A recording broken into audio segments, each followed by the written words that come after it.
Merci pour cette question, Valérie. Pour être ce rien qui en vérité est rempli de tout l'amour de Dieu, il est bien souvent nécessaire d'être passé par tous les désirs infructueux de son ego.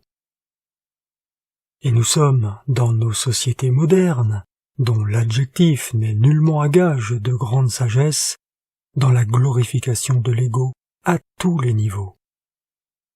Observez par exemple vos désirs, vos souhaits et, souvent, la frustration qui accompagne le fait qu'ils ne se réalisent pas toujours.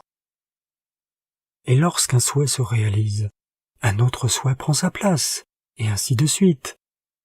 L'insatisfaction est toujours au menu d'une vie dont le mental veut posséder un objet, une qualité particulière, l'admiration des autres, la réussite matérielle, etc. Il est bien entendu important de faire la distinction entre deux éléments.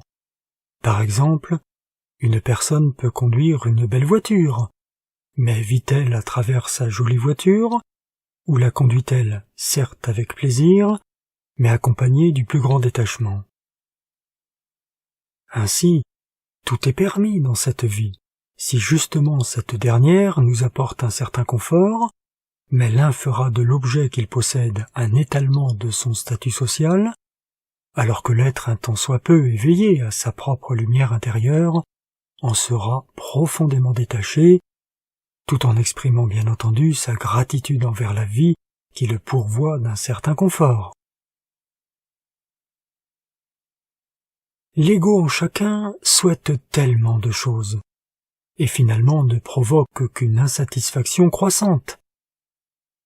Cela me rappelle Gandhi qui, avec son pagne blanc, sa chèvre et ses sandales, nourrissait bien plus son intériorité que son extériorité. Encore une fois, bien sûr, il ne s'agit pas de devenir un extrémiste du minimalisme, mais simplement de comprendre que l'on peut vivre simplement ou avoir plus, mais que ces objets ne sont pas nos maîtres, mais nos serviteurs bien-aimés. Lorsque l'on est jeune, l'ego est bien souvent puissant. Il veut, il désire, il souhaite, et, finalement, l'être ignore son centre et vit à la périphérie de lui-même. Le trésor à découvrir n'est pas à l'extérieur de soi, mais bien entendu caché au fond de son cœur. Il n'y a que lorsque l'on atteint ce centre divin que l'on se sent comblé, satisfait et libre. L'ego fond comme neige au soleil. Vous devenez une vacuité, confiante en Dieu. Le vent souffle à l'ouest, vous vous laissez glisser vers l'ouest, comme un nuage qui n'offre aucune résistance au souffle de votre divine présence. Puis le vent change de direction. Il souffle maintenant à l'est. Eh bien, si telle est la volonté de Dieu, allons à l'est. Si par exemple vous avez un besoin matériel, tout en sachant que vous ne ferez pas de ce dernier un objet de vanité, demandez-le à Dieu dans une prière sincère ou un décret profond, et laissez la vie œuvrer. Si ce dernier tarde à venir, n'en soyez pas frustrés, et regardez présentement ce que vous avez plutôt que ce que vous n'avez pas. Prenez conscience de ce qui vous environne, des personnes que vous aimez, qui vous aiment, de la nature qui vous ressource si seulement vous lui faites le plaisir de votre visite, et toutes ces petites choses qui vous montrent que Dieu est à vos côtés à chaque instant. La plupart d'entre nous a perdu le contact avec la magie de son cœur, de son intériorité profonde qui nous montre que tout est dans le présent. Voici un autre exemple de l'ego dans sa subtilité. Vous souhaitez être utile à votre prochain. C'est tout à fait noble. Mais saviez-vous qu'un être réellement éveillé à sa propre lumière, et qui pourtant est sans doute un peu utile à ce monde, en vérité n'a aucun souhait de l'être ou de ne pas l'être? Son mental n'a aucun désir d'exister aux yeux des autres. Il est un modeste serviteur de Dieu, tout simplement, sans notion d'être utile ou non. Il est, tout naturellement, sans se poser de questions. Plus le mental est vide de vouloir être ceci ou cela, plus l'esprit vogue sur les vagues de la liberté et du moment présent. Si par exemple vous planifiez ce que vous devez faire le lendemain, un événement parfois imprévu vous contrariera dans votre projet. Le bonheur est ainsi rarement dans la planification.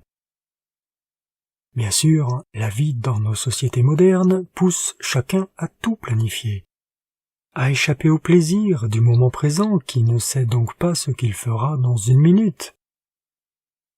L'esprit est conditionné dès le plus jeune âge à tout mentaliser, calculer, planifier, manipuler. Mais finalement, qui peut dire aujourd'hui qu'il est heureux, empêtré dans tous ses désirs et ses projections futures? Vous comprenez à quel point vivre à la périphérie de son soi divin, c'est marcher dans le désert en cherchant une oasis, cette dernière se transformant en mirage quand on l'approche. Il en résulte une frustration permanente, parfois une grande colère et du ressentiment. Si vous cherchez d'abord le royaume de Dieu dans votre cœur, vous pourrez connaître une certaine aisance, qui ne prendra peut-être pas la forme que vous pensiez, mais qui vous assurera une vie plus heureuse. Mais si vous croyez que ce qui est extérieur à votre soi vous apportera du bonheur, je pense que vous êtes en fâcheuse posture. Et pourtant, c'est ce que font la majorité d'entre nous sur cette terre. Je vous laisse admirer le spectacle. Si je puis me permettre, vivez libre et présentement autant que possible, sans projeter un futur hypothétique. N'essayez pas de briller aux yeux des autres, auquel cas vous vous aveuglez vous-même, mais pas de la lumière de Dieu, mais de votre propre vanité. Bien au contraire, le devoir d'un étudiant ayam est de rendre chacun libre et indépendant avec sa présence. Le maître Kutumi nous fait comprendre qu'un véritable messager ne met pas l'étudiant sous sa dépendance, mais il explique la loi et conduit l'étudiant vers sa propre présence ayam pour qu'elle lui réponde. Il est bon de s'entraîner à n'être rien en ce monde, juste de marcher avec son bâton de pèlerin, sans mentaliser sur ce que vous êtes ou ce que vous n'êtes pas, car la seule chose que vous savez, c'est que vous aimez Dieu de tout votre cœur. Et cette seule certitude est l'élément fondateur de votre vie et le plus utile. Et si par votre modeste exemple, dont vous n'êtes pas conscient, vous attirez certaines personnes sur votre chemin, apprenez-leur très rapidement à marcher avec vous sur la même ligne, mais pas derrière vous. Rendez chacun indépendant. Ramenez le plus souvent possible l'attention de l'étudiant qui vous fait confiance sur sa propre présence pour qu'elle lui réponde.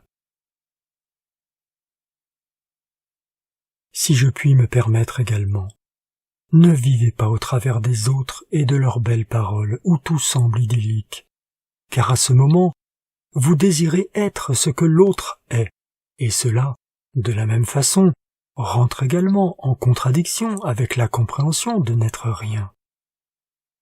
Je pense aux réseaux sociaux qui sont de véritables aspirateurs de vos énergies vitales. Les messages spirituels profonds et désintéressés y sont rares.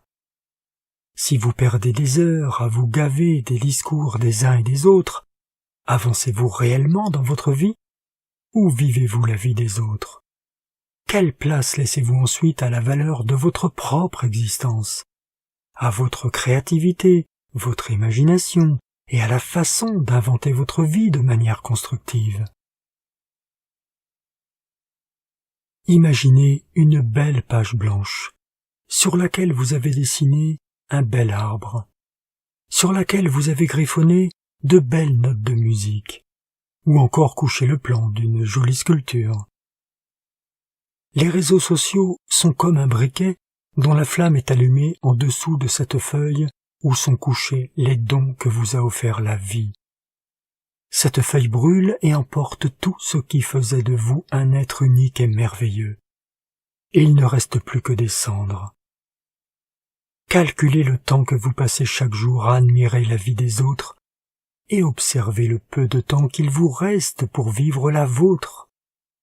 Voyez-vous, pour reprendre le thème de ce texte, n'être rien, c'est également ne pas idéaliser l'existence des autres qui vous vendent du rêve ou, la plupart du temps, du vent, mais c'est vivre à travers votre propre présence divine, qui elle seule remplit votre monde intérieur de choses profondes et réelles. C'est Dieu en vous qui fera de votre vie un chef-d'œuvre de modestie.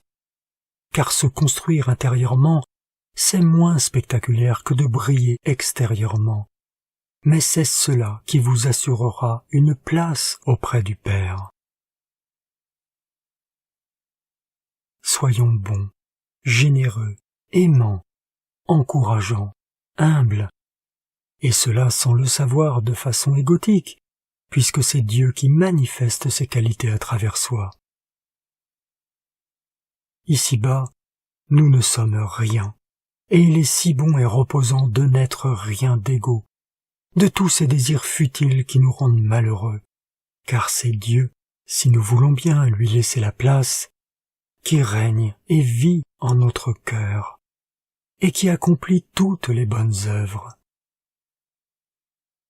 Et le jour où vous arriverez au point central, où vous serez dépouillé de tout ego, sans nul doute, l'illumination surgira,